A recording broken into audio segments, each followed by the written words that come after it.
ఎవరు? పరిశుద్ధాత్మ దేవుడు నివసించేటువంటి ఆలయమై ఉన్నదని మీరెరుగరా? పరిశుద్ధాత్మ దేవునితో మాట్లాడలేకపోవడానికి గల కారణం ఏంటనంటే ఇది శుద్ధముగా లేకపోవడము. నీ మనస్సు శుద్ధముగా లేకపోవడము. హల్లెలూయా.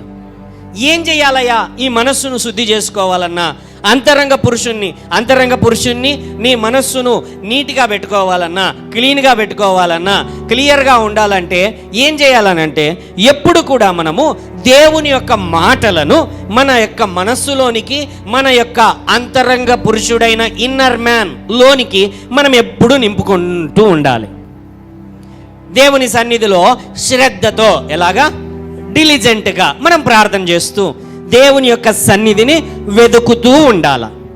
అప్పుడు ఏమవుతుందంటే మనలో ఉంటున్నటువంటి బేస్ లేకపోతే స్పేస్ లేకపోతే మనలో ఉంటున్నటువంటి స్థలము పరిశుద్ధాత్మ దేవుడు చక్కగా పనిచేయడానికి, ఆయన స్వరము చక్కగా వినడానికి, ఆయన స్వరము గ్రహించుకోవడానికి, మనకు చక్కగా బలము పొందుకోవడానికి చాలా బాగుంటుంది.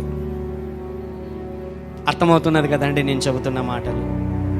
సింపుల్గా నేను చాలా ఈ చిన్న విషయాలను చెప్పడానికి చాలా కష్టపడాలి. ప్రతి ఒక్కరికి చదువు రాని వారికి కూడా అర్థం అవ్వాలి అని అంటే అర్థమైందా? కొంతమంది చదువు వచ్చిన వారు ఇంతకుముందు చాలాసార్లు వినింటారు, కానీ చదువు రాని వారికి కూడా అర్థమయ్యేలాగా చెప్పాలనేదే నా ఆశ. హల్లెలూయా. అలాగే వాడున్నాడు దరిద్రుడు, దిక్కుమాలిన వాడు, దిగంబరుడు అని బైబిల్ చెబుతుంది. తిడతాడు పాస్టర్ గారు అనుకున్నారు. బైబిల్లో ఉన్నాయండి ఆ మాటలు.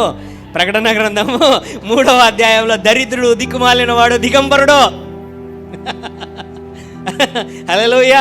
వాడు దరిద్రుడే, అబద్ధికుడే, దిక్కుమాలిన వాడే, లేకపోతే దిగంబరుడు. ఆయన బట్టలు ఊడబెక్కాడు కదా అప్పుడు ఆయన సిలువలో, అని జయించేశాడు. వానికున్న ఆయుధాలన్నింటినీ పీకి రోడ్లో ఊరేగించాడు ఆయన. హల్లెలూయా. వాడున్నాడు. వాడు పని చేయాలంటే వాడు కూడా నీలో పని చేయడానికి ఇష్టపడతాడు. వాని పని ఏంటనంటే నన్ను నాశనం చేయాలి. వాడు పని చేయాలంటే పరిశుద్ధత ఉంటే వాడు అడుగు పెట్టలేడు, వాడు రాలేడు నీ దగ్గరికి. పరిశుద్ధత అనేది అగ్ని లాంటిది, వాడిని కాల్చివేస్తుంది. వాడు అడుగు పెట్టడానికి వీలు లేదు. అప్పుడు వాడు ఏం చేస్తాడంటే మెల్లగా శోధనలను తీసుకొని వస్తాడు, పరిస్థితులను కలగజేస్తాడు, శోధనలన్నింటినీ తీసుకొని వస్తాడు. నీ జీవితంలో ఎలాగైనా సరే శోధనలు. వాడు పని చేయాలంటే పాపం ఉండాలా నీలో. దేవుడు పని చేయాలంటే పరిశుద్ధత అనేటువంటి స్థానం ఉండాలా. సాతాను పని చేయాలని అంటే వాడు బాగా నీ జీవితాన్ని నాశనం చేయాలి అనుకుంటే నీలో పాపం ఉండాలి. హల్లెలూయా. పాపం ఉన్నప్పుడే వాడు బాగా గ్రౌండ్లో ఆడుకుంటాడు, ఫుట్బాల్ లాగా నీ మైండ్ని ఆడుకుంటాడు. హల్లెలూయా. అర్థమవుతున్నది కదా నేను చెప్తున్న మాటలు? ఫుట్బాల్ లాగా నీ బ్రెయిన్ని వాడు కాలుతో తన్ని బాగా ఆడుకుంటాడు. వానికి గ్రౌండ్ ప్రిపేర్ చేయాలి అని అంటే వాడు ఏం చేస్తాడంటే, గ్రౌండ్ ఉండదు మనలో, వాడు ఏం చేస్తాడంటే శోధనలు తీసుకొని వస్తాడు, శోధనల్ని మనసుకు తీసుకొని వస్తాడు. ఏమి శోధనలు తీసుకొని వస్తాడు అనుకుంటున్నారా? ఉదయమున లేవగానే నీ బెడ్ మీదనే మొదలవుతుంది నీకు శోధన. ఏంటయ్యా శోధన? ప్రార్థన చేసుకోవాలా, పడుకోవాలా? హల్లెలూయా. ఏవి? ఉదయాన్న లేవగానే వాడు పక్కనే ఉంటాడు, ఉండి హల్లెలూయా ప్రభా స్తోత్రం నాయనా, నిద్ర వస్తుంది ప్రభా, ఈరోజు వదిలే నాయనా, రేపు మొదలు పెడతాను దేవా, ఈరోజు ఒక్కరోజు వదిలే ప్రభా, అలసిపోయాను దేవా, పనులు ఉన్నాయి నానా. ఏంటది? సో నీలో ఉన్న పరిశుద్ధతను తగ్గించడం, నీలో ఉన్న శక్తిని తగ్గిస్తుంది అది. అవునా కాదా? ఆలోచించండి. నువ్వు దేవుని దగ్గరికి వెళ్ళి నువ్వు ప్రార్థన చేసుకొని ఆయన మాట విన్నప్పుడు నువ్వు పరిశుద్ధతలో బలం నందుతావు. సాతానుకు అది ఇష్టం లేదు. పరిశుద్ధత ఉంటే వాడు నీ జీవితం మీద పని చేయలేడు. కాబట్టి నీలో వాడు ఒక గ్రౌండ్ను క్రియేట్ చేయాలా, పాపం అనేటువంటి స్థానమును క్రియేట్ చేయాలా. కాబట్టి ఉదయాన్నే మొదలు పెడతాడు. హల్లెలూయా. ఆదివారం రాగానే ఇంకా ఎక్కువ ఉంటుంది వానిది దాడి, మామూలుగా ఉండదు.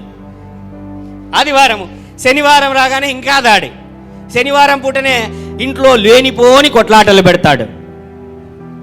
ఇంట్లో లేనిపోని కొట్లాటలు పెట్టి రేపు ఆదివారం సంఘానికి వెళ్ళాలనే పరిస్థితులే లేకోకుండా చేస్తాడు. వాస్తవంగా జరుగుతున్నదండి ఇది. మీరు నమ్మండి నమ్మకపోండి. చాలాసార్లు నాకు ఫోన్లు వస్తాయి, సాటర్డేనే వస్తాయి. ఏంటంటే మా ఇంట్లో గొడవలు జరుగుతున్నాయండి, మా ఇంట్లో ఇబ్బందులు ఉంటున్నాయండి. ఎందుకు? నువ్వు దేవుని సంఘానికి వెళ్ళడం వానికి, దేవుని మాటలు వినడానికి వానికి ఇష్టం లేదు. కాబట్టి వాడు ఏం చేస్తాడు? ప్రార్థన చేయండి, ప్రభా నీ దగ్గరకు రావాలనుకున్నప్పుడల్లా, దేవుని సంఘానికి రావాలనుకున్నప్పుడల్లా అడ్డంకులే అని అంటే, అవును వాడే తీసుకొస్తున్నాడు. వానికి గ్రౌండ్ కావాలి కదా, నీ జీవితం మీద పని చేయడానికి వానికి ప్లేస్ కావాలా, వానికి స్థలం కావాలా. ఆ స్థలము ఎప్పుడు? నువ్వు నీలో ప్రార్థన తగ్గినప్పుడు, వాక్యము తగ్గినప్పుడు, దేవునితో సహవాసం తగ్గినప్పుడు ఆటోమేటిక్గా నీ యొక్క జీవితం ఎండిపోవడం మొదలవుతుంది.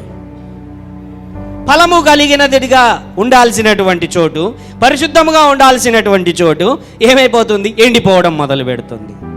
మెల్లమెల్లగా ఆదివారం ఉదయం, అయ్యా రావాలి సంఘానికి, ప్రార్థనకు రావాలి, ఆఫీసర్ పిలిచినాడా, కాలేజ్ ఉంది, బంధువులు వస్తున్నారు, బల్ల తీసుకున్నాం, పోయిన వారం బల్ల, మొదటి ఆదివారం బల్ల తీసేసుకున్నాం, మా పాపాలన్నీ కడగబడ్డాయి, ఇంకో నెలంతా ఉంది, మళ్ళీ ఆ టైంకి వెళ్ళిపోదాం.